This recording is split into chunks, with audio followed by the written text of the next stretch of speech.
le procès scandaleux en fait. Surtout de la partie, disons, civile. Le dossier est vide, que des accusations fausses, l'amalgame, ouais. des amalgames, etc.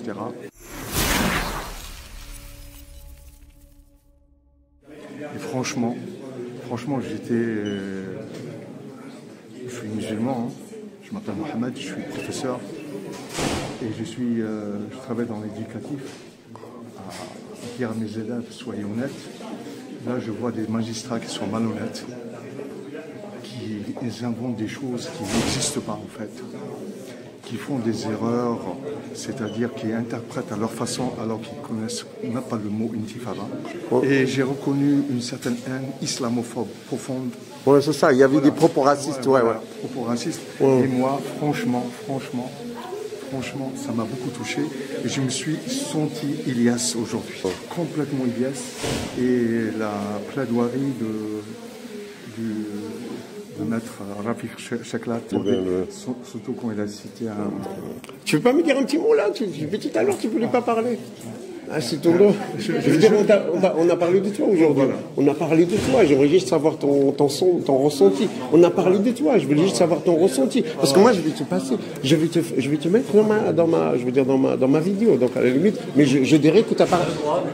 Oui, mais je dirais que tu n'as pas. Tu ne voulais pas me parler. Je voulais dire que tu ne voulais pas. Oui, tu as le droit. Mais je voulais dire que tu n'as voulu pas. C'est tout. Je le dirais. Voilà. Parce que là, je te donne la parole, tu ne veux pas. Attendez. Voici Omar Youssef Soleiman, journaliste et poète syrien.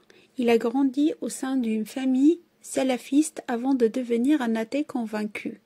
Après avoir obtenu l'asile en France, qu'il considère comme sa nouvelle mère, il publie aujourd'hui un ouvrage intitulé « Être français ».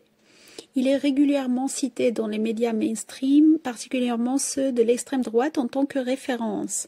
Soleiman se prononce souvent sur les musulmans, mais ses propos sont perçus comme diffamatoires et tendent à faire des amalgames. Dans le cadre du procès d'Ilyas Limazlem, sa vidéo mentionnant l'appel à mener l'intifada à Paris a été versée au dossier et même projetée lors de l'audience.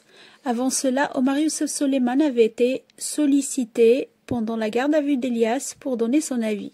À la question « Connaissez-vous Ilyas ?», Soleiman a répondu « Non ». Et quand on lui a demandé « Que pensez-vous de son idéologie ?», il a répondu « Ilyas est un islamiste ». Ce témoignage semble contradictoire. D'un côté, il affirme ne pas connaître Ilyas, mais de l'autre, il prétend connaître sa doctrine. Un petit mot sur le double langage, là. C'est vrai, on a appris quand même. Oui, on a appris. Et après, en fait, et à un moment, vous avez dit, et ça, j'ai pas trop compris, à un moment que dit, on utilise des arguments racistes, antisémites pour combattre l'antisémitisme.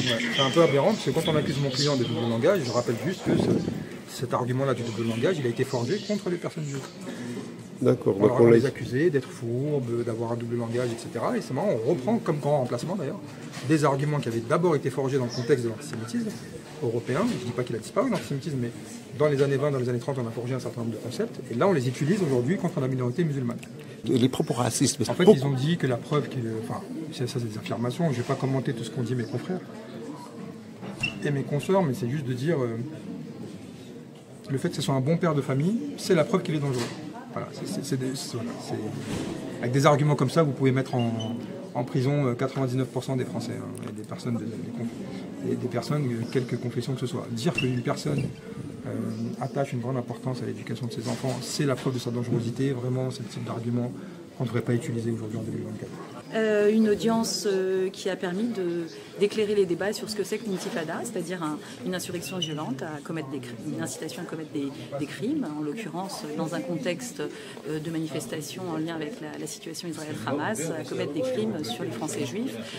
Évidemment, l'occasion pour le prévenu de faire une tribune idéologique que je déplore, avec des relents, beaucoup d'agressions dans la plaidoirie, sur le fait que finalement, si on déplore des paroles antisémites, c'est qu'on est raciste. Eh bien non, on On est dans un état de droit et il y a des limites à la liberté d'expression et nous espérons que le tribunal posera les limites précises par la sanction. Et qu'est-ce que vous répondez à l'avocat de Elias qui a dit que c'est pas aux associations, donc il vous a dit que c'est pas les associations en fait juives, les associations d'extrême droite. C'est assez scandaleux. Mon confrère a quand même plaidé à présumer que les avocats de partie civile étaient par présomption des Israéliens ou des personnes qui parlent l'hébreu. Alors je représente la Ligue internationale contre le racisme et l'antisémitisme. On n'est pas une association juive, on est une association républicaine qui défendons et luttons contre tous les racismes en France. Merci beaucoup. Merci à toi, Elias. La lutte du peuple palestinien est vive. La lutte du peuple palestinien est vive. La lutte du peuple palestinien est vive. La lutte du peuple palestinien est vive. La lutte du peuple palestinien est vive. La lutte du peuple palestinien est vive. La lutte. On l'a refait. On l'a refait. On l'a refait.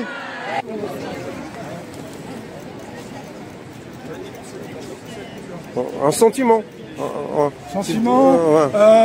La plaidoirie de l'avocat, elle est historique. Il a fait ravaler la salive à tout le lobby sioniste. Et que là maintenant, on peut parler de pied d'égalité. Et voilà, je pense que maintenant, on sait qu'on peut être bien défendu et que les propos qui veulent toujours nous assimiler ou nous chaque fois nous faire soi-disant comparaître ou mettre dans une case, voilà, dans une catégorie. Et là maintenant c'est terminé parce que quand même comment dire, le génocide en cours et de voir qu'ils ne parlent jamais de ce qui se passe en Palestine, de l'occupation, du génocide, mais qui parlent toujours de leur mort.